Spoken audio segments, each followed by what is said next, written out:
What should be the underlying principle for assessment according to national education policy, यानी कि national education policy राष्ट्रीय शिक्षा नीति 2020 के अनुसार असेसमेंट के लिए कौन से सिद्धांतों को अपनाने की बात की गई है। यानी बच्चे का जब आपको आकलन करना है, ये देखना है कि वो कैसे सीखता है, कितना सीख चुका है, तो आप क्या करेंगे बताइए।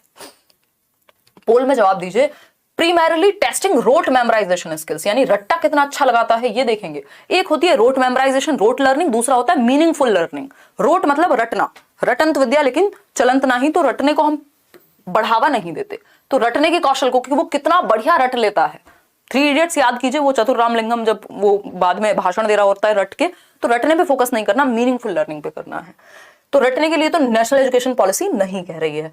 Encouraging learning of content only, यानी जो कंटेंट है बस उसको रट लो, उसी को याद रखो, अपना दिमाग मत लगाओ, लर्निंग बाय डूइंग मत करो, अपनी थिंकिंग, प्रॉब्लम सॉल्विंग, क्रिएटिविटी कुछ मत डेवलप कराओ। ये भी बात गलत है कि सिर्फ विषय वस्तु को रट लो जो सिलेबस में दिया हुआ है। सी ऑप्शन है optimising learning and development for all students, यानी सभी विद्यार्थियों के लिए उनका सीखने और विकास का अनुकूलन करना, यानी वो कैसे बेस्ट सीख सकते हैं। ऑप्टिमाइज करना यानी कॉन्ड्यूसिव एनवायरनमेंट क्रिएट करना, सुगम वातावरण बनाना जहां वो बेस्ट कर सके, हर बच्चा अपने पोटेंशियल तक पहुंच सके। ये थोड़ा सा मुश्किल है हमारे जैसे देश में, लेकिन बहुत सारे अच्छे टीचर्स हैं जो चीजों को अपना करके परिवर्तन ला रहे हैं, है ना। हम ये नहीं कह सकते ये सिर्फ किताबी बातें हैं, ये किताब में तब आई है जब इनको कुछ सोच समझ करके ही लाया गया होगा। बहुत सारे विद्वान लगते हैं कोई भी पॉलिसी बनाने में, ठीक, लेकिन उसको इंप्लीमेंट करना थोड़ा सा मुश्किल होता है, लेकिन कुछ हद तक भी कर पाएंगे तो बदलाव तो आ ही जाएगा। डी ऑप्शन है assessing students only into the cognitive domains, सिर्फ संज्ञानात्मक पक्ष, सिर्फ दिमागी पक्ष, सिर्फ पेन पेपर पेंसिल टेस्ट पे जांचे नहीं, उसके फिजिकल एस्पेक्ट हो सकता है, कोई स्पोर्ट्स में अच्छा हो, कोई सोशली बहुत अच्छा हो, किसी में लीडरशिप क्वालिटी हो, वो पॉलिटिक्स में जाए कल देश में या कुछ और करे, है ना, किसी के अंदर इमोशंस को मैनेज करने की अच्छी क्षमता हो। तो सिर्फ कॉग्निटिव डोमेन नहीं, फिजिकल, कॉग्निटिव, सोशल, इमोशनल यानी होलिस्टिक पक्ष, सर्वांगीण रूप में आपको बच्चे को जांचना है, ऐसा नेशनल एजुकेशन पॉलिसी कह रही है। सिर्फ संज्ञान नहीं, सिर्फ पेन पेपर टेस्ट नहीं। तो C option is the right answer over here. आगे बढ़ेंगे, क्वेश्चन नंबर 16 देखिएगा सरकार। ये कहता है which of the following is the latest legislation passed by the Indian parliament for people with disability, यानी वो लोग जिनको दिव्यांगता है किसी भी तरह की, उनके लिए सरकार ने कौन सा लेटेस्ट लॉ पास किया है। 2016 में ये लॉ आया था, याद कीजिए, मैंने इस पे वीडियो बनाया हुआ है, आपके साथ डिस्कशन भी हुआ है। इसको हम क्या कहते हैं, RPWD एक्ट कहते हैं। अगर आपने अभी भी जवाब गलत दिया तो मम्मी को कहिए मम्मी आज हमें खाना दीजिएगा मत, क्योंकि हमारे काम ऐसे ही हैं कि हम खाना ना खाएं एक दिन, क्योंकि हमारे सामने उत्तर दिया था किसी ने फिर भी हम बता नहीं पाए। RPWD एक्ट है right of persons with disabilities act, है ना। नेशनल एजुकेशन पॉलिसी का इससे कोई संबंध नहीं है क्योंकि डिसेबिलिटी वाला एक्ट पूछा है। तो persons with disability act, equal opportunities protection of rights and full participation act, ये 2016 में आया, जिसके तहत 21 डिसेबिलिटीज हैं, जिसमें ड्वार्फिज्म यानी बोनापन, हीमोफीलिया, ब्लड से रिलेटेड कई सारी प्रॉब्लम्स हैं जिनको शामिल किया गया है। इसके तहत 40% या उससे अधिक अगर डिसेबिलिटी किसी को है तो उसको एक सर्टिफिकेट मिलेगा, और जो अलग अलग जगह पर रिलैक्सेशन है वो मिलेगा बच्चे को जो भी डिसेबल्ड है। Right of person, or persons with disabilities, निःशक्त व्यक्ति समान अवसर अधिकार संरक्षण और पूर्ण भागीदारी अधिनियम। पर्सन्स विद डिसेबिलिटीज एक्ट, मुझे लग रहा है आज मुझे ही खाना नहीं मिलेगा। Persons with disabilities act, equal opportunities protection of rights and full participation act, rights of persons with disabilities act. देखिए अगर इसको देखा जाए तो ये RPWD एक्ट है ना, एक्ट तो ये RPWD एक्ट है, लेकिन क्योंकि इन्होंने यहाँ पे नाम कहीं नहीं लिखा है ना, इन्होंने यहाँ क्लियर नहीं किया कि आंसर बी होगा कि सी, क्योंकि 2016 कहीं लिखा नहीं है। तो बात तो ये भी वही कह रहा है, अगर देखा जाए तो आंसर ये होना चाहिए क्योंकि proper right of persons with disability है, बट मेरे ख्याल में क्योंकि ये कॉम्प्रिहेंसिव आंसर है, ज्यादा अच्छे से इसमें बात को क्लियर किया गया है उनके डिसेबल्ड बच्चों के अधिकारों को, तो बी ऑप्शन बेटर होगा। और आई थिंक CTET ने इसी को कंसिडर किया, अदरवाइज सी ऑप्शन गलत नहीं था यहाँ पे, है ना, सी ऑप्शन गलत नहीं था यहाँ पे, तो बी के साथ ही जाएंगे क्योंकि ये ज्यादा कॉम्प्रिहेंसिव है। अगर हम बात करें, अगर बिल्कुल ऑन पेपर्स बात करें तो सी सही है।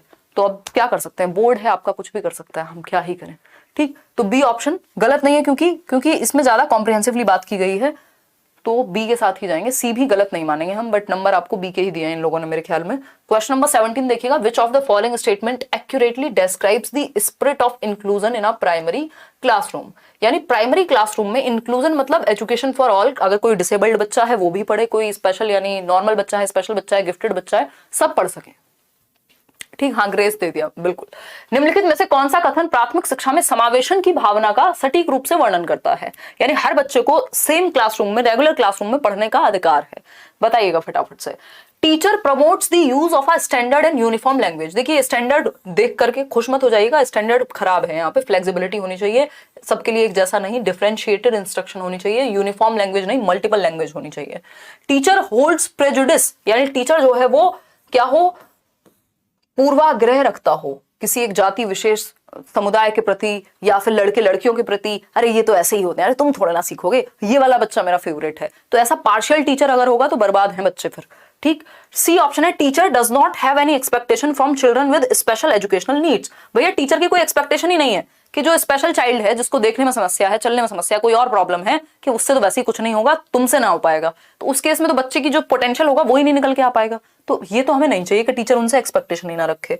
एक ही ऑप्शन बचता है, teacher practices culturally responsive pedagogy, यानी शिक्षक सांस्कृतिक रूप से उत्तरदायी शिक्षा शास्त्र का प्रयोग करे, कि भाई वो कल्चरली सेंसिटिव है, रिस्पॉन्सिबल है, जो भी अंतर है बच्चों में, जो भी डिफरेंसेस हैं, उनको डील करना जानता है, उनको खराब ना मान के सभी के लिए शिक्षा में एक साथ इंक्लूड करता है, हर बच्चे का ध्यान रखता है। D option is the right answer, क्योंकि टीचर क्या है, सुपर वुमेन या सुपरमैन है वो। कुछ क्वेश्चन नंबर, तीनों ही बातें सही थी तो हमने सी के साथ गए हम। क्वेश्चन नंबर 19 देखिएगा, Which of the following is not an effective pedagogical strategy for inclusion of students with severe visual impairment? यानी वो बच्चे जिनको सीवियरली देखने में समस्या है, दृष्टि बाधित बच्चे को अगर आपको क्लास में इंक्लूड करना है तो आप कैसे करेंगे? बताइएगा, फटाफट से बताइएगा, जवाब दीजिए। देखो कितने खुश हैं, अपने अपने आप को सब तारीफ कर रहे हैं कि हाँ हमने भी जंप किया है, और लाइक करना भूल जाते हो, जंप ही कर रहे हो बस आजकल।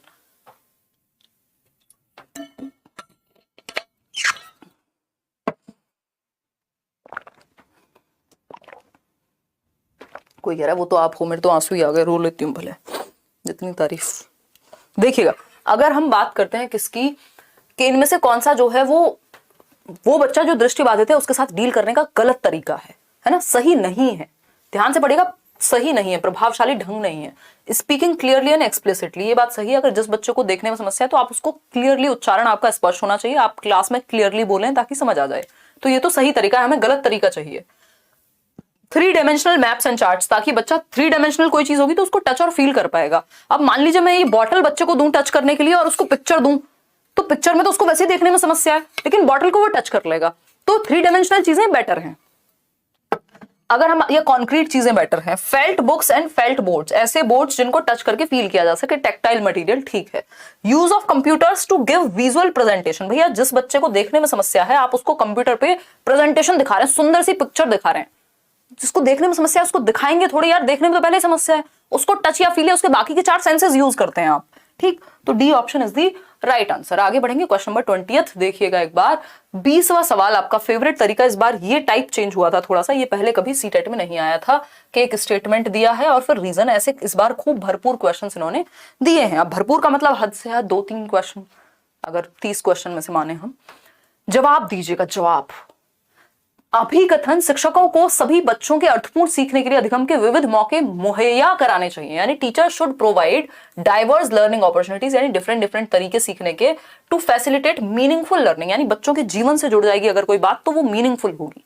आपको हर वो बात याद है जो आपसे जुड़ी हुई है ना, लेकिन मीनिंगफुल मतलब कब होगी कोई भी चीज, जो आप रियल लाइफ से कनेक्ट कर दें, ठीक, तो इसलिए डिफरेंट तरीके से पढ़ाओ ताकि बच्चे के जीवन से कनेक्ट हो जाए, मीनिंगफुल हो, उसके लिए कोई मतलब हो उस चीज का, ठीक।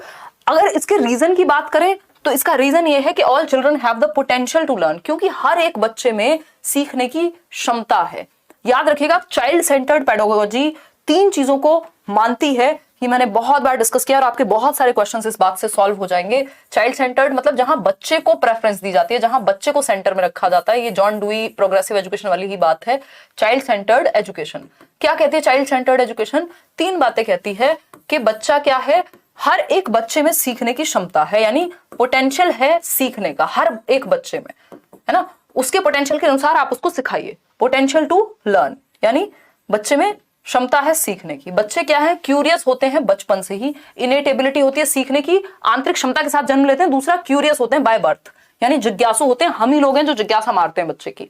तीसरी एक चीज है जो कि क्रिएटिविटी है, यानी कुछ नया करने की क्षमता के साथ पैदा होते हैं। तो ये तीन चीजें अगर आप दिमाग में रखेंगे तो आप बच्चे को गलत नहीं ठहराएंगे, क्योंकि बच्चे में गलती हम नहीं ठहराते, हम सिस्टम में प्रॉब्लम निकालते हैं जब हम पेडागोजी की बात करते हैं। तो पोटेंशियल टू लर्न यानी हर एक बच्चे में आंतरिक क्षमता है, इनेट एबिलिटी है सीखने की। क्यूरियोसिटी यानी जिज्ञासु होता है हर बच्चा और कुछ नया करने की क्षमता के साथ जन्म लेता है। ठीक है, ये तीनों बातें याद रखेंगे। तो इसके अनुसार ये दोनों ही बातें सही हैं कि भैया आपको डिफरेंट डिफरेंट अपॉर्चुनिटी देनी है। अगर आप डिफरेंट डिफरेंट तरीके से, आप भाई एक ही तरीका थोड़ी किसी चीज को पढ़ाने का, डिफरेंट तरीके से पढ़ाओ, एक तरीके से समझ नहीं आया दूसरे से आ जाएगा। ठीक, तो दोनों ही बातें सही है, इसलिए ए भी सही है, असर्शन भी सही है, इसका रीजन भी सही है, और रीजन जो है करेक्ट एक्सप्लेनेशन है असर्शन की। आगे बढ़ेंगे, 10 क्वेश्चन और हैं, ज्यादा सवाल हमारे पास अभी नहीं है, ये सेट आपका कंप्लीट हो जाएगा। क्वेश्चन नंबर 21, अगर आप एंजॉय कर रहे हैं सीखने को तो कितने सही हुए आउट ऑफ 30 वो आप कमेंट में बता करके जाएंगे। पहले 30 क्वेश्चन अटेम्प्ट तो कर लो। A student with external locus of control, बहुत अच्छा क्वेश्चन है, एक्सटर्नल लोकस ऑफ कंट्रोल। ये बात हम पिछले कम से कम भी 4 सालों से डिस्कस करते आ रहे हैं, लोकस ऑफ कंट्रोल। जब एक्सट्रिंसिक और इंट्रिंसिक मोटिवेशन कभी भी मैंने डिस्कस किया होगा, हमेशा बात की होगी लोकस ऑफ कंट्रोल की, याद कीजिए, है ना। जब लोकस ऑफ कंट्रोल नहीं पता होता था तब से हम लोकस ऑफ कंट्रोल डिस्कस कर रहे हैं, यानी नियंत्रण के बाहर अधिकारिता। देखो, एक होता है लोकस का मतलब है सेंटर ऑफ कंट्रोल, यानी आप मोटिवेटेड आंतरिक रूप से हैं या बाहर से हैं। तो अगर एक्सटर्नल लोकस है तो बाहर से मोटिवेटेड है आप, अगर इंटरनल लोकस ऑफ कंट्रोल है तो क्या है आप, इंट्रिंसिक मोटिवेशन, आंतरिक अभिप्रेरणा आपके अंदर है। ठीक है, जिसके ऊपर आप गुस्सा करेंगे उसे भी लाइक करना होगा, वीडियो बिल्कुल करना होगा, है ना। देखिए, तो external locus of control would be attribute his और her failure in the examination to, यानी एक विद्यार्थी है जो नियंत्रण के बाह्य अधिकारिता में विश्वास रखती है, परीक्षाओं में अपनी असफलता का कारण किसे बताएगी। भैया जो ये सोच रहा है, जो व्यक्ति ये मान करके बैठा है कि रीजन बाहर है, किसी भी चीज के होने का रीजन बाहर है, वो बाहर ही दूसरों पे ही इल्जाम लगाएगा, है ना। तो एक्सटर्नल लोकस ऑफ कंट्रोल वाला रीजन बाहर ढूंढेगा। तो अगर हम एक्सटर्नल की बात करें, लैक ऑफ एबिलिटी, ये तो सेल्फ खुद में ही है रीजन। ये तो इंटरनल मोटिवेशन वाला सोचेगा कि मेरी मेहनत में कमी रह गई होगी।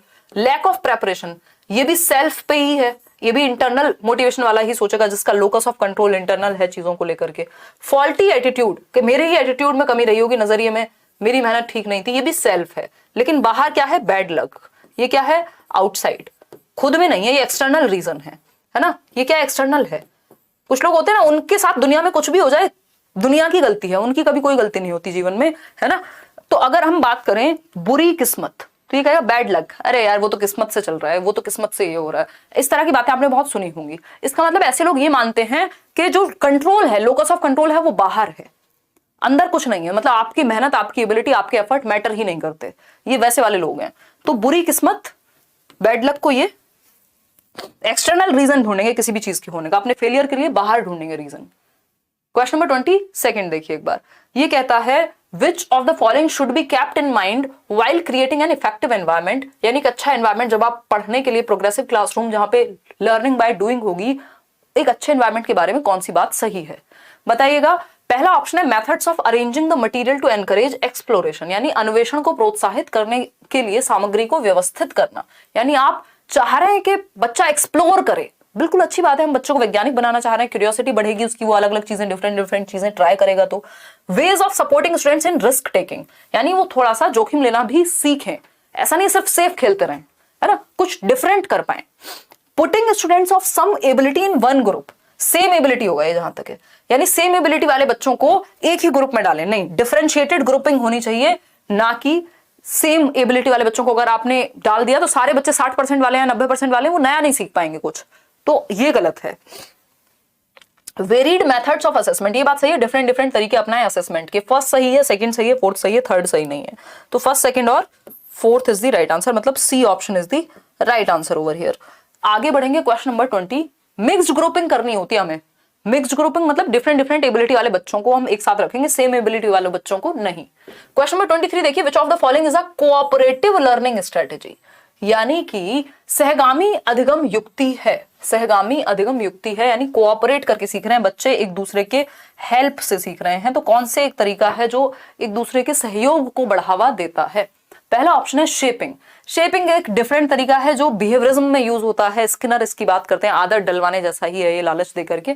ये कोऑपरेटिव नहीं है, ये तो कंडीशनिंग है। सीरिएशन तो सिंपल है, छोटे से बड़े की सीरीज में लगाना, बड़े से छोटे की सीरीज में लगाना, ascending descending order. Social isolation में तो भैया कहां से कोऑपरेशन होगा।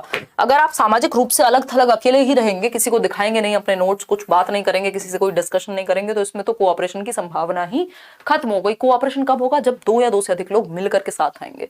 तो रेसिप्रोकल क्वेश्चनिंग क्या है? कोऑपरेशन की एक स्ट्रेटेजी है, पारस्परिक रूप से प्रश्न करना। रेसिप्रोकल टीचिंग की बात वाइगॉस्की भी करते हैं, यानी टीचर बच्चों से सीखता है, बच्चे टीचर से सीखते हैं, जिसमें क्या होता है? क्वेश्चनिंग होती है। आपने कुछ पूछा मेरे से, मैंने जवाब दिया है, डिस्कस किया, फिर आप कोई और अपना विचार लेके आ रहे हैं। तो ये जो रेसिप्रोकल क्वेश्चनिंग है, इससे सहयोग से सब लोग अपनी अपनी बात कर रहे हैं, तो उससे क्या होगा? आपकी लर्निंग बेहतर होती है एक दूसरे के सहयोग से।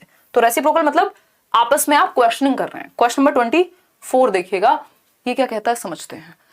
अगर हम बात करें क्वेश्चन नंबर 24 की, तो Mohan provides students with containers of different capacities to help them learn the concept of volume. यानी मोहन एक टीचर हैं जो बच्चों को कंटेनर्स प्रोवाइड करते हैं, यानी बर्तन दे रहे हैं अलग अलग वॉल्यूम के, जिसमें और Farah ask students to brainstorm on possibilities. Farah दूसरी टीचर हैं, इन्होंने कहा कि ब्रेनस्टॉर्म करो, डिफरेंट डिफरेंट तरीके क्या हो सकते हैं। मान लीजिए पॉल्यूशन कम करने के, ब्रेनस्टॉर्मिंग होती है, बच्चे ग्रुप में बैठ के सॉल्यूशन सोच रहे हैं, अलग अलग चीजों पे सोच रहे हैं। Possibilities of making waste disposal a mechanical task so that people do not have to do these menial tasks। कि भैया वेस्ट डिस्पोजल अपने आप हो जाए ऑटोमेटिक मशीन के थ्रू, लोगों को टाइम ना देना पड़े वेस्ट को डिस्पोज करने में या कूड़ा फेंकने में।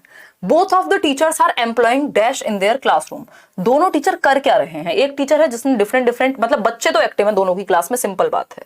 बच्चे क्या है? सक्रिय हैं, चाहे वो ब्रेनस्टॉर्म कर रहे हैं, आइडियाज सोच रहे हैं, चाहे वो क्या कर रहे हैं? डिफरेंट डिफरेंट बर्तन उनके सामने ला करके सिखाया जा रहा है। यानी दोनों टीचर मस्त हैं, एकदम बच्चों को एक्टिव रखने की बात कर रहे हैं। तो बिहेवियरिज्म तो नहीं है। अगर बच्चा एक्टिव है तो क्या होगा? कंस्ट्रक्टिविज्म, रचनावाद, जिससे प्याजे और वाइगॉस्की बिलीव करते हैं, जिसमें या बिलोंग करते हैं। और इसी रचनावाद पर आपका एनसीएफ आधारित है, नेशनल करिकुलम फ्रेमवर्क, जो कि एक डॉक्यूमेंट है जो बताता है कि आपको कैसे सिखाना है, कैसे सीखना है।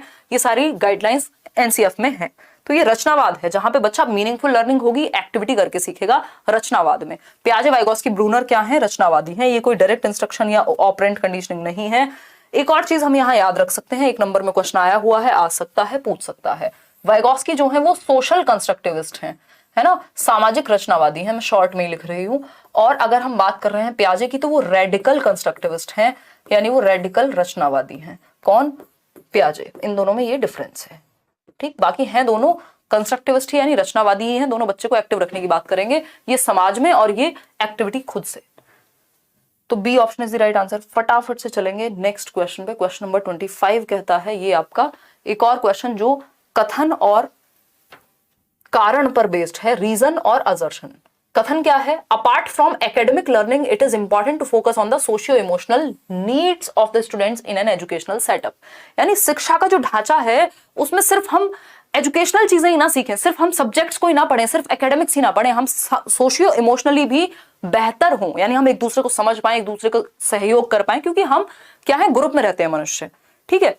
तो अवबोध के अतिरिक्त जो शैक्षणिक अवबोध है, सिर्फ नंबर लाने के अलावा भी छात्रों के सामाजिक संवेगात्मक आवश्यकताओं पर ध्यान दे सकें, हमारे अंदर एम्पैथी हो, हम एक दूसरे को समझ पाएं, एक दूसरे को आगे बढ़ा पाएं, एक दूसरे के साथ बस कट थ्रोट कंपटीशन में ही शामिल ना हो, हम सीख पाए एक दूसरे से, एक दूसरे के साथ खुश रह पाए। नहीं तो मनुष्य एक सामाजिक प्राणी है, अगर सिर्फ अकेले रह के ही खुशी होती तो फिर आप इतने सारे ग्रुप्स नहीं देखते सोशल मीडिया से लेके, और दुनिया में कोई दोस्त नहीं बनाता, है ना।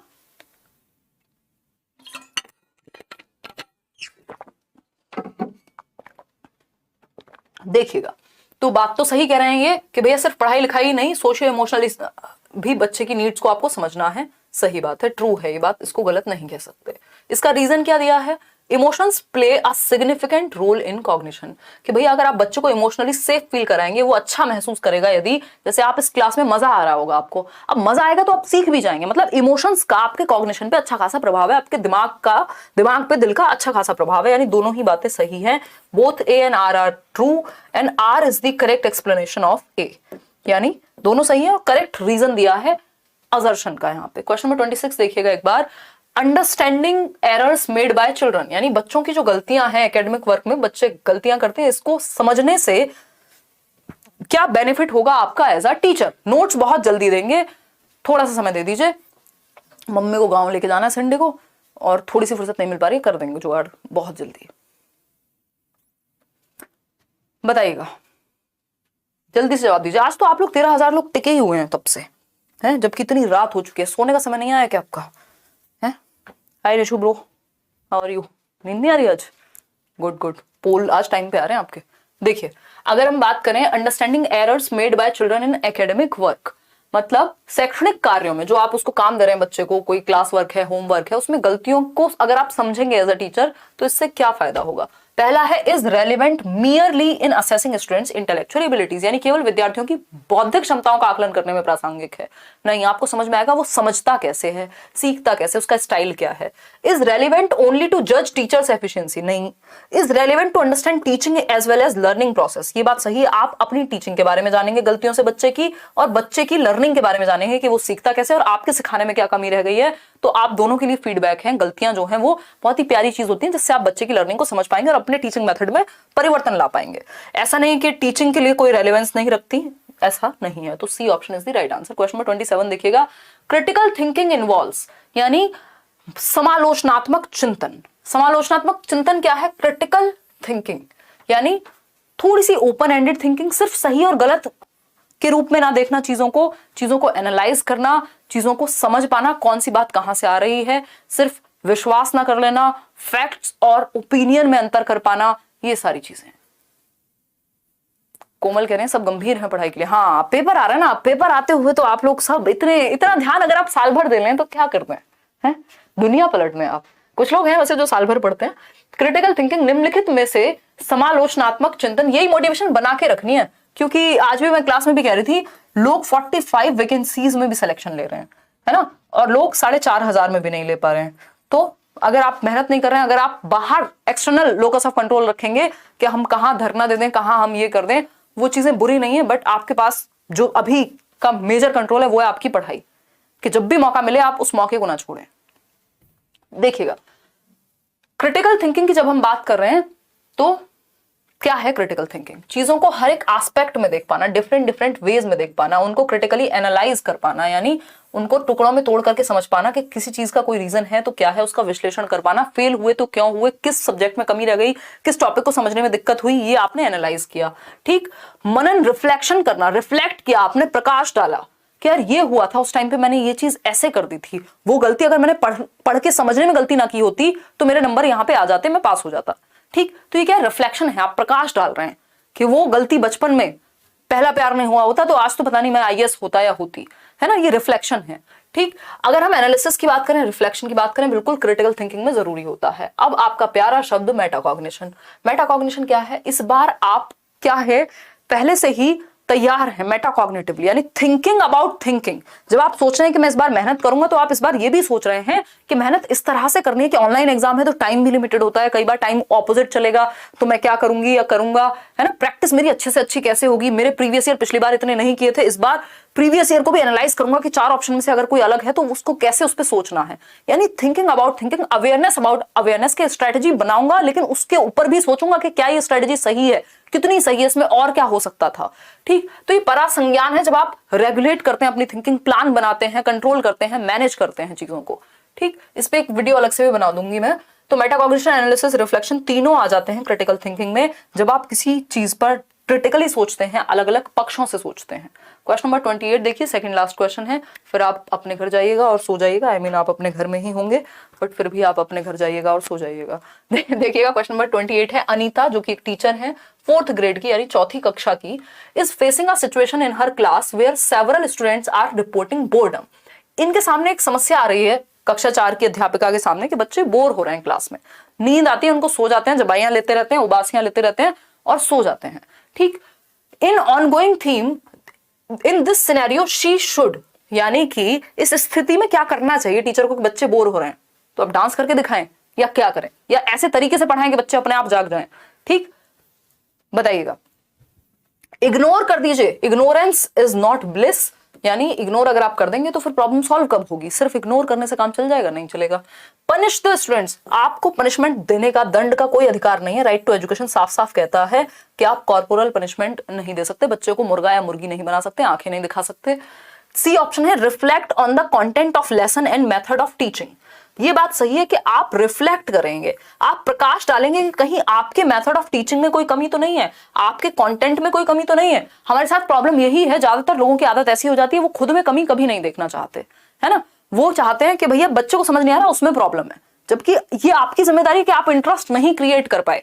नहीं तो इतनी रात को 13,500 लोग, पता नहीं मैं कहां हूं, आप कहीं और होंगे, देश भर में फैले हुए जुड़े हुए हैं। क्यों? क्योंकि शायद हम वो इंटरेस्ट क्रिएट करके रख पा रहे हैं, हम दोनों मींस मैं और आप सीख पा रहे हैं, ठीक। तो assume that these students are not capable of learning. भैया हर बच्चा कैपेबल है लर्निंग के लिए, अभी चाइल्ड सेंटर्ड एजुकेशन में हमने यही समझा था। आप बच्चे को ये नहीं मानते कि वो सीखने के लायक नहीं है, हर बच्चे का अपना पोटेंशियल है, वो उस पोटेंशियल के अनुसार सीखने के लायक है। हर बच्चा एक दूसरे के बराबर सीखने के लायक है, वो नहीं, हर बच्चे में अपना पोटेंशियल है, उसको आगे बढ़ा करके लाना है, ठीक है ना। और पोल वाली दीदी भी अपने घर जाएं और सो जाएं, ये बात आपने सही है, पोल वाली दीदी को घर जाना होता है, इनकी मम्मी 3 बार फोन कर देती हैं, नमस्ते आंटी, पाठ के विषय वस्तु और पढ़ाने के तरीके पर पुनः चिंतन करें। भैया फिर से सोचें कि कहां कमी रह गई, कैसे बेहतर तरीके से आप सिखा सकते हैं, ठीक। आगे बढ़ते हैं क्वेश्चन नंबर 29 पर। अगर हम बात करें, what should a teacher tell her students to encourage them to intrinsically motivate for task. यानी आप चाहते हैं एज अ टीचर के बच्चे क्या है, इंट्रिंसिकली मोटिवेट हो, आंतरिक रूप से अभिप्रेरित हो, बढ़िया तरीके से सीखें, मस्त तरीके से सीखें, बताइएगा फटाफट से बताइएगा। दीदी मैसेज कर रही हैं, बाद में पढ़ेंगे। देखिएगा, अगर हम बात करें, किसी अध्यापक को अपने विद्यार्थियों को किसी कार्य के लिए आंतरिक रूप से प्रेरित करना है, यानी आप इंटरनली मोटिवेट हो, इसके लिए आप क्या करेंगे as a teacher. The students who finishes first will get 5 stars। इसका रीजन हो गया बाहर के, बच्चा काम इसलिए करेगा क्योंकि 5 स्टार मिलेंगे। अब ये 5 स्टार जो हैं जिंदगी भर आपको भगाते रहेंगे क्योंकि आपको किसी से तारीफ सुननी थी, ठीक। तो ये तो बाहर हो गया रीजन, एक्सटर्नल मोटिवेशन है ये तो। Let me see who finishes first who is the smartest. अब आप बच्चे को कंपेयर कर रहे हैं कि देखते हैं कौन सबसे पहले करता है, तो ये एक्सटर्नल मोटिवेशन है ना। ये छोटी क्लासेस में फिर भी थोड़ा बहुत चल जाता है, या जब आपको शुरुआत करानी हो, लंबा नहीं चलता है जीवन में। किसी काम की शुरुआत में आप इसको यूज कर सकते हैं, बट हमेशा नहीं चलेगा। Working on this is so interesting, let's see what all we can learn in this activity. ये बेस्ट तरीका है कि इस पर काम करना कितना मजेदार है, चलो देखते हैं कि हम इस गतिविधि से क्या क्या सीख सकते हैं। आज हम कोई थियोरी पढ़ रहे हैं, मान लीजिए मैंने पहले भी थियोरीज कराई हुई हैं या कभी हम सीखते हैं, तो हम ये देखते हैं, अच्छा देखते हैं फ्रॉइड ने कहा क्या है, या प्याजे कहते क्या हैं, इनकी सोच क्या, आज सीखने को मिलेगा क्या हमें। अगर ये इसमें कोई रीजन बाहर नहीं है कि हमें प्याजे आके अवार्ड देंगे, प्याजे की थियोरी पढ़ लीजिए, है ना, वो नहीं है। बट रीजन क्या है, learning for the sake of learning. आप इसलिए सीख रहे हैं क्योंकि आपको सीखना पसंद है, तो रीजन अंदर है, इंटरनल है, इसमें बाहर नहीं है कोई रीजन। जब रीजन बाहर ना हो तो इंटरनल मोटिवेशन, ठीक। Those who do not finish quickly, जो जल्दी से नहीं करेंगे, घर नहीं जाएंगे, बाहर रहेंगे, व्हाटएवर। तो C option is the right answer. आज के लिए आखिरी सवाल, पेस ऑफ लर्निंग, सीखने की गति, डैश है पेस ऑफ लर्निंग। पेस समझते ना, कई लोग तो क्रिकेट के फैन होंगे, वो पेस बॉल के हिसाब से, बॉल की गति के हिसाब से ही पेस समझेंगे, बट गति ही है ये। मैथ्स की क्लास लेंगे, उदय सर लेंगे। बहुत बढ़िया, बहुत बढ़िया, बहुत ही बढ़िया, गजब कर दिए हो। देखो अभी क्वालिटी थोड़ी बेटर हो जाएगी, कल हम मिश्रा जी से स्टूडियो थोड़ा अच्छा करा लेंगे, देखिएगा। तो ये कैमरा चेंज हो जाएगा, फिर मैं आपको और ज्यादा क्लियर दिख पाऊंगी और आप मुझे इस कैमरा के पीछे लेटे हुए देखिएगा। Pace of learning dependent solely on personal factors, यानी आपकी सीखने की जो गति है। हमने कल बात की थी लर्निंग में 2 फैक्टर होते हैं, एक पर्सनल, एक प्रोफेशनल नहीं एनवायरमेंटल, ठीक है, पर्सनल नहीं एनवायरमेंटल, ठीक। तो लर्निंग को अफेक्ट करने वाले 2 फैक्टर्स हैं मेजरली, जो जिससे लर्निंग प्रभावित होती है। और वो कौन से 2 फैक्टर्स हैं, एक है पर्सनल फैक्टर्स यानी व्यक्तिगत कारक जो व्यक्ति से यानी बच्चे से जुड़े हुए हैं, पर्सनल फैक्टर्स। और अगर हम बात करें दूसरे हैं एनवायरमेंटल फैक्टर्स, यानी जो आपके एनवायरमेंट यानी कि आपके वातावरण पर्यावरण से जुड़े हुए हैं, एनवायरमेंटल फैक्टर्स, ठीक। 2 तरह के फैक्टर्स हैं जो हमारे अधिगम को प्रभावित करते हैं, चाहे पॉजिटिवली करें चाहे नेगेटिवली करें, ठीक। तो पर्सनल फैक्टर्स में बच्चे की एज, उसका इंटरेस्ट, उसका एप्टीट्यूड, उसका एटीट्यूड। एप्टीट्यूड और एटीट्यूड क्या होते हैं, कल ही डिस्कस किए थे। एप्टीट्यूड होता है आपका किसी एक फील्ड में कुछ अच्छा कर पाने की क्षमता, एटीट्यूड होती है जो आपका नजरिया है, जैसा आपके बिलीव्स हैं, जैसा आपकी वैल्यूज हैं, वो एटीट्यूड है। तो बच्चे की एज, इंटरेस्ट, एप्टीट्यूड, एटीट्यूड, जितनी भी चीजें हैं वो सब पर्सनल फैक्टर्स हैं, व्यक्तिगत कारक हैं। एनवायरमेंट में क्या आ जाएगा, उसका स्कूल, एजुकेशन, ट्रेनिंग, न्यूट्रिशन, ये सारे जो पेडागोजिकल मेथड्स हैं, ये सब कहाँ आएंगे, कंटेंट, ये सब एनवायरमेंट का हिस्सा है, ठीक, किसका हिस्सा है? एनवायरमेंट का। क्या सिर्फ पर्सनल फैक्टर्स अफेक्ट करेंगे? नहीं, पर्सनल प्लस एनवायरमेंटल दोनों ही फैक्टर्स बच्चे की लर्निंग को प्रभावित करते हैं। कितने अच्छे इंटरेस्टिंग वे में पढ़ाया जा रहा है और वो कितना इंटरेस्टेड है उस टॉपिक में, दोनों चीजें प्रभावित करेंगी लर्निंग को। तो हम कह सकते हैं कि पर्सनल और एनवायरमेंटल दोनों फैक्टर्स प्रभावित करते हैं। ऐसा नहीं है सिर्फ पर्सनल फैक्टर्स पे ही बेस्ड है लर्निंग आपकी, या सिर्फ एनवायरमेंटल। देखो ये जितने भी सिर्फ वाले ऑप्शन होते हैं ना, इनसे बच के रहिएगा। जहां सिर्फ ओनली लिखा हो ना, बहुत कम चांस है कि ओनली वाला ऑप्शन कभी सही होगा, बहुत कम चांस है। जब तक आप 100% श्योर ना हो, ओनली को ना लगाएं कभी भी, है ना। सोनली, ओनली, है ना, बैलेंस्ड, मध्य मार्ग चूज करना है। बुद्धा ने कहा है, सी ऑप्शन है dependent on interaction of personal and environmental factors. ये बात सही है कि जो अधिगम है, जो लर्निंग है, वो व्यक्तिगत और पर्यावरणीय कारक दोनों पर निर्भर करता है कि आप खुद कितने इंटरेस्टेड हैं, आपकी एज के अप्रोप्रिएट आपको सिलेबस या चीजें समझाई जा रही हैं या नहीं, और आपके एनवायरनमेंट में कितने बढ़िया तरीके से आपको समझाई जा रही हैं। दोनों ही चीजें प्रभावित करेंगी, इंडिपेंडेंट ऑफ बोथ। ऐसा नहीं है कि व्यक्तिगत और पर्यावरणीय कारक दोनों से स्वतंत्र है, मतलब लर्निंग पे कोई फर्क नहीं पड़ता किसी भी चीज का। लर्निंग ढीठ नहीं होती, लर्निंग पर फर्क पड़ता है, मानिए मेरी बात। क्वेश्चन नंबर 30 ये था।